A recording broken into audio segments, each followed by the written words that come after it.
Okay, so the next item to discuss by way of an update is the update on antisocial behaviour. Now that is being tackled. Again, I'll just give a little bit of background to this. It is one of the priorities within the police and crime plan. Again, when we've gone out to public consultation and asking the people around various issues, around 60% of the people that responded to the Your Priorities, Your Plan survey in the run-up to the Police and Crime Plan publication said that reducing crime and antisocial behaviour was of importance to them.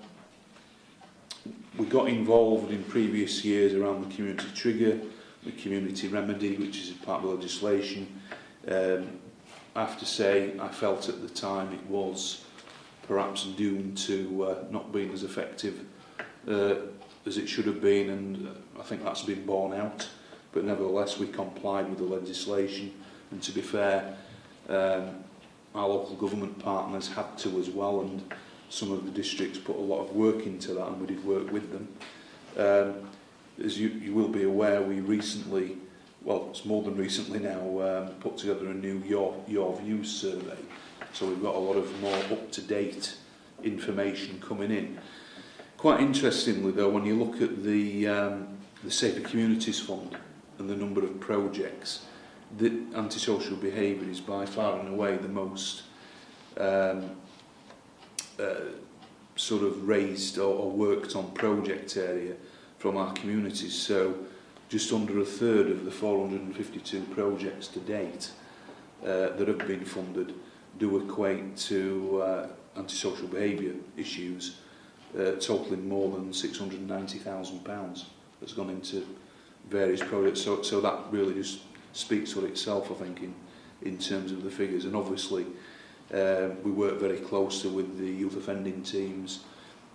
We commission Positive Futures, who are an organisation that do some good work in our districts, certain districts in West Yorkshire. We fund an ASB champion in the Wakefield district.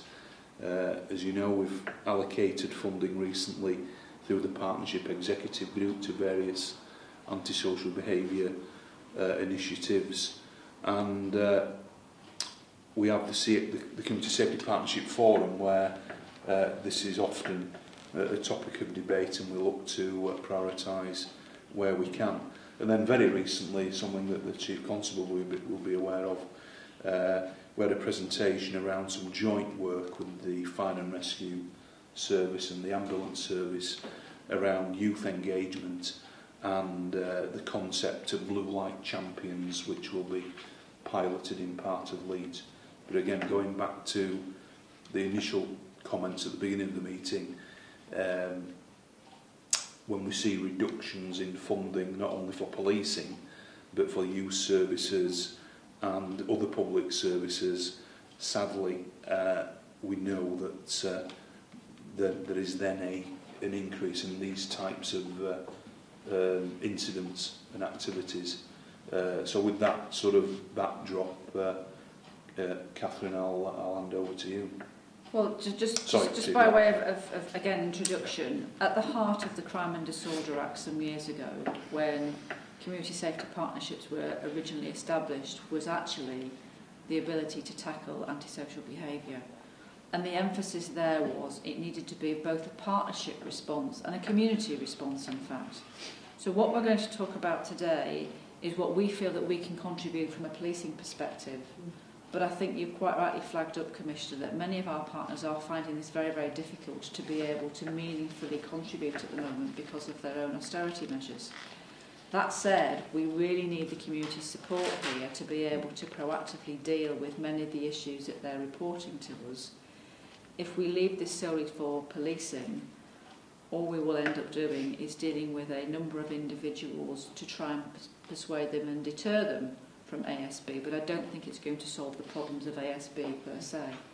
So we need a much more sophisticated approach, I think, back to early intervention and prevention again. And all partners where we can to be fully engaged with the community to try and help reduce this overall. So with that backdrop, Catherine.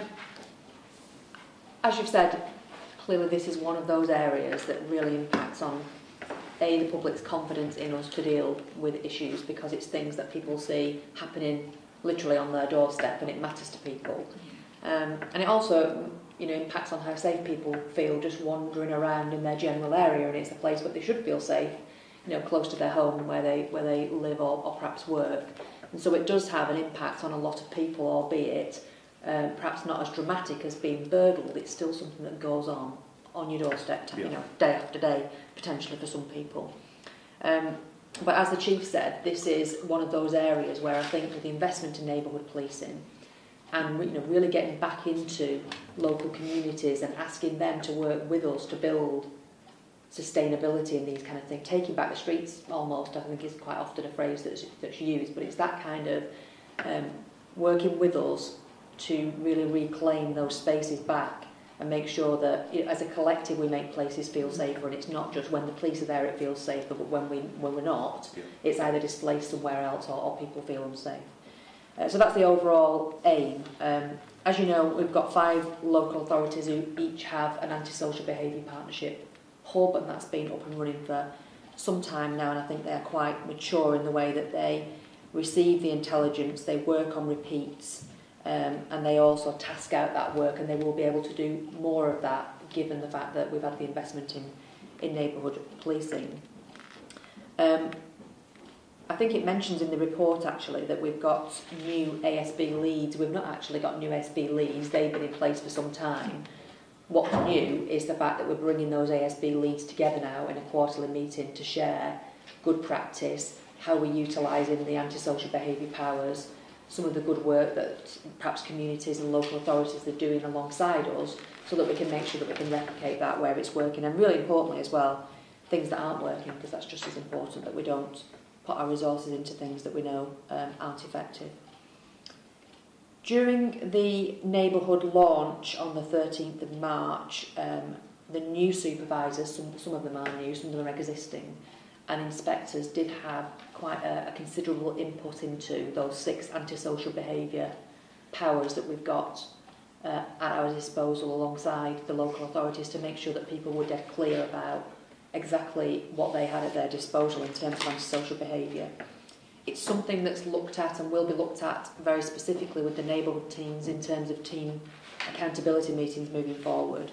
And it's also something that I will concentrate on at the Local Policing Governance Board, which we've had the first one of in February, and we've got another one next week.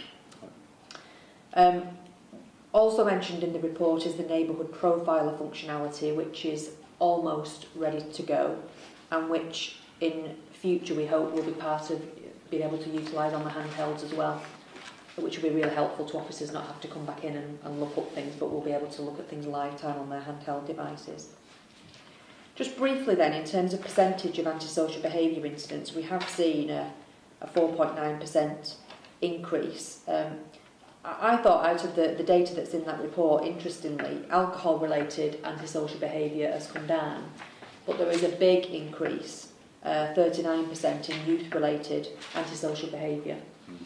And one of the things, some good practice, I guess, that I've been aware of elsewhere, and that I'm talking to chief execs and leaders of councils about, is is trying to get some of the youth zone funding made available and linked into the early intervention and prevention agenda for children and youth provision alongside our local authorities. So we've had a number of arranged meetings and trips to different youth zones with partners from different local authorities. Each are at different stages in terms of their budget settings and everything else, I understand that, but there's some real positivity and some good momentum, I think, in terms of thinking about youth zones as a way forward for some of our conurbations, which I think will be really good. I'm a really strong, big believer in them. And there's some really good evidence with those youth zones that not only are they a brilliant place to introduce early intervention, but also there's a lot of evidence to show a real significant reduction in antisocial behaviour, especially youth-related, when such provision is available for young people in a particular area.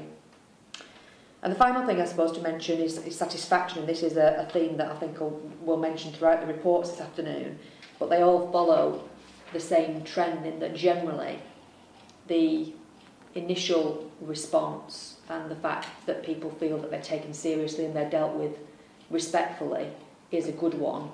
Where we need to improve, and we know we need to improve, is that keeping people up to date.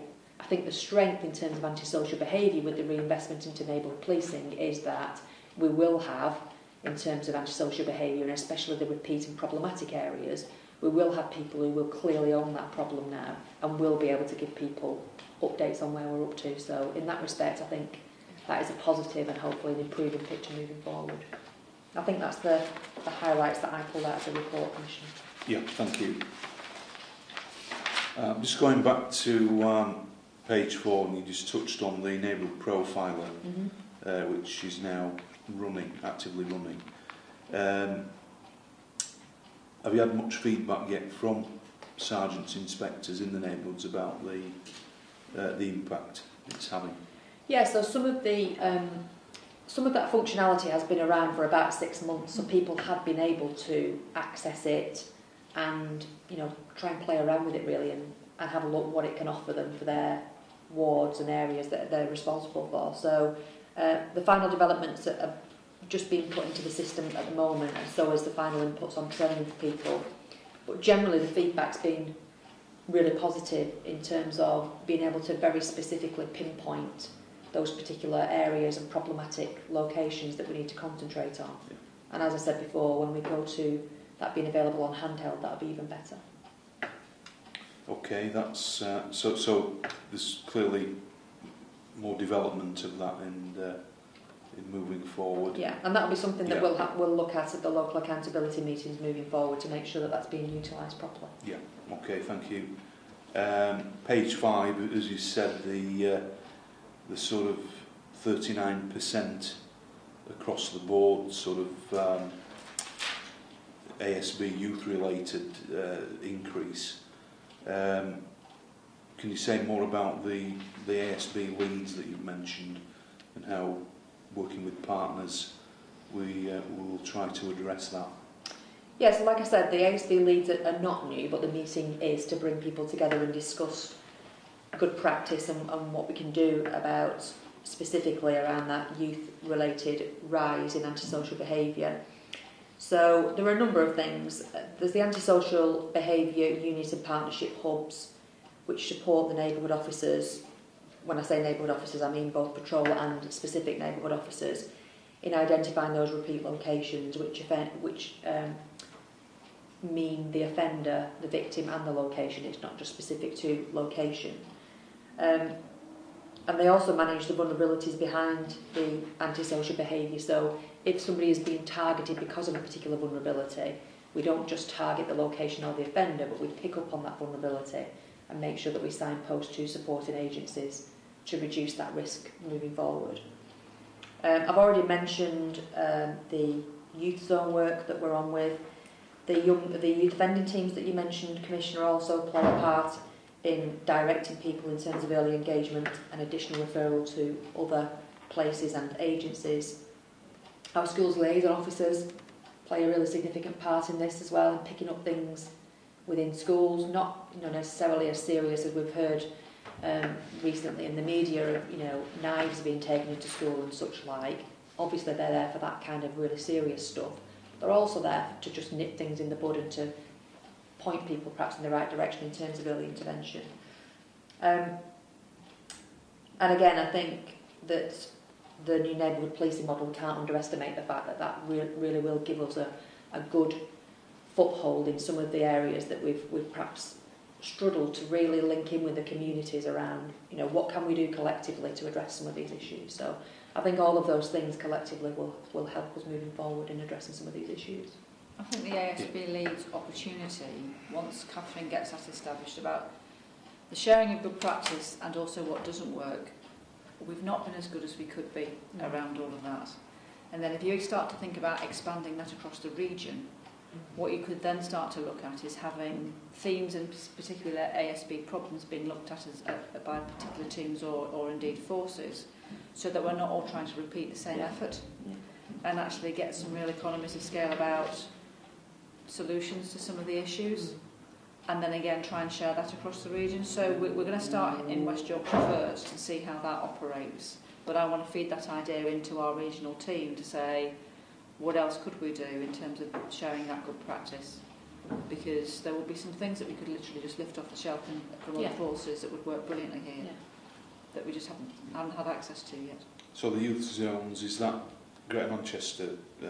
They're all over the country, to be fair, but there are 2 or 3 in Greater Manchester, one of which I had specific involvement in Oldham, and you know, I can see some real read across to certain of our communities where a youth zone would be an absolutely ideal. And what that actually does is it's more than a youth centre. What it does is it pulls together lots of the different disparate youth provision across a local authority, and means that there is one place to deliver it, alongside people being given, you know, opportunities around employment, volunteering, as well as it being, you know, fun for people and a really great place for young people to kind of hang out. Okay. So there was just something else that triggered when you were talking about the various things there.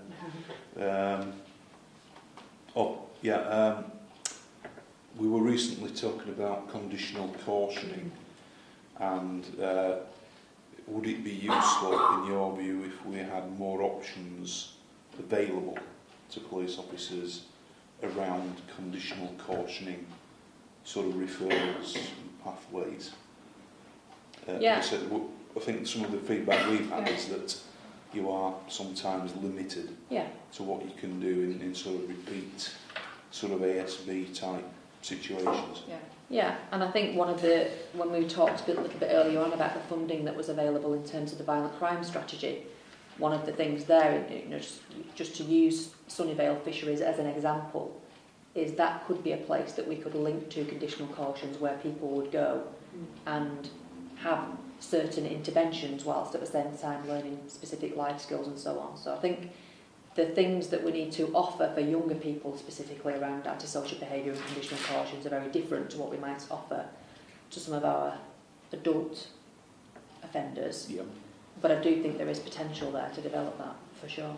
Yeah, because clearly what magistrates are faced with as well around repeat sort of, and you know, if there isn't any sort of wider look at what is it, you know, what could be more effective by way of sentencing, you know, clearly it goes beyond the police, doesn't it, in terms of what the criminal justice system can actually offer as well.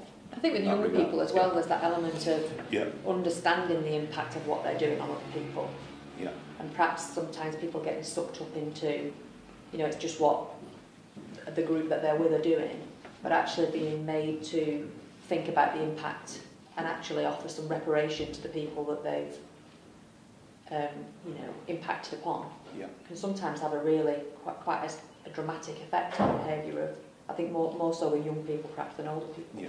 Well, you're probably aware that I've just commissioned the Restorative Justice Service for the next 3 years, and again I would absolutely want to look at what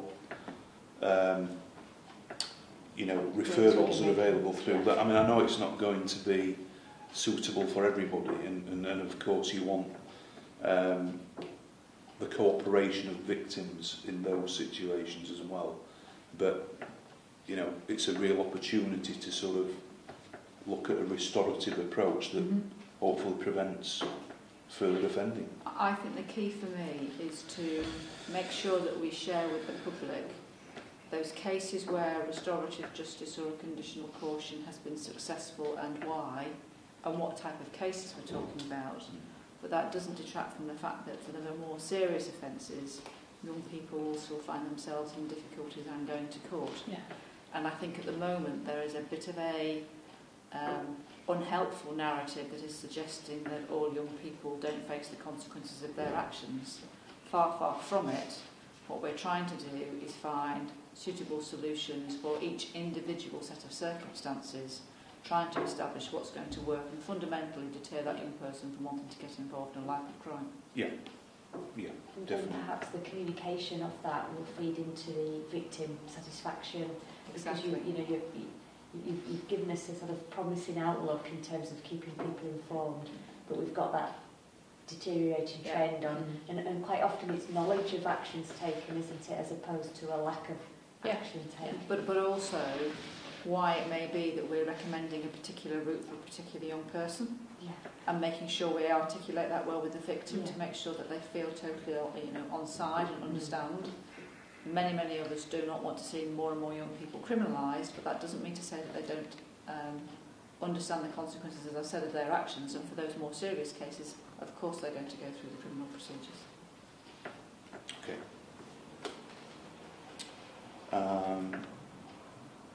You've touched on the worsening satisfaction rates, and is there anything else you wanted to say on how we might sort of, start addressing that or turning it around? Or well, I think specifically around antisocial behaviour, there's got to be a real big push with the neighbourhood policing teams who will very clearly own that problem.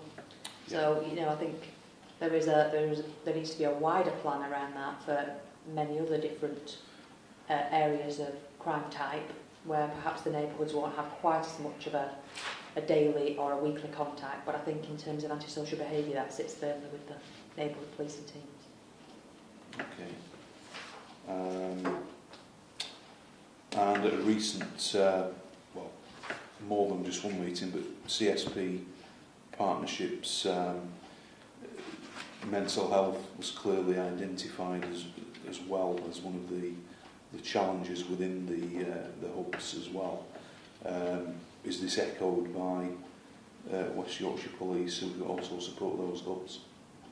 Yes, I think it's really well documented, isn't it, across policing in general, that mental health is something which police officers deal with and sometimes struggle to deal with on a daily basis in relation to not just antisocial behaviour but many other incidents and crimes that we deal with. In terms of antisocial behaviour and mental health, we do have the mental health nurses in the hubs that people can go to for advice, and a number of our districts at the minute are looking at specifically a panel where the mental health liaison PC meets with a number of different partners, including mental health, to look at the more problematic high volume service users in terms of mental health, but that will also link into, obviously, there's a clear correlation between mental health and antisocial behaviour. So we're looking at how we can then bring that support across a number of agencies together to help that person, whether they be the offender or the victim. And once we've evaluated that, we'll be able to come back, report back and see whether it's something that we want to progress with elsewhere across the districts. Okay, no, thanks for that. Nothing else from me, so thanks so much for that update. Thank you, yeah. We will take a quick break at this point. Thank you. Thank you. Yeah.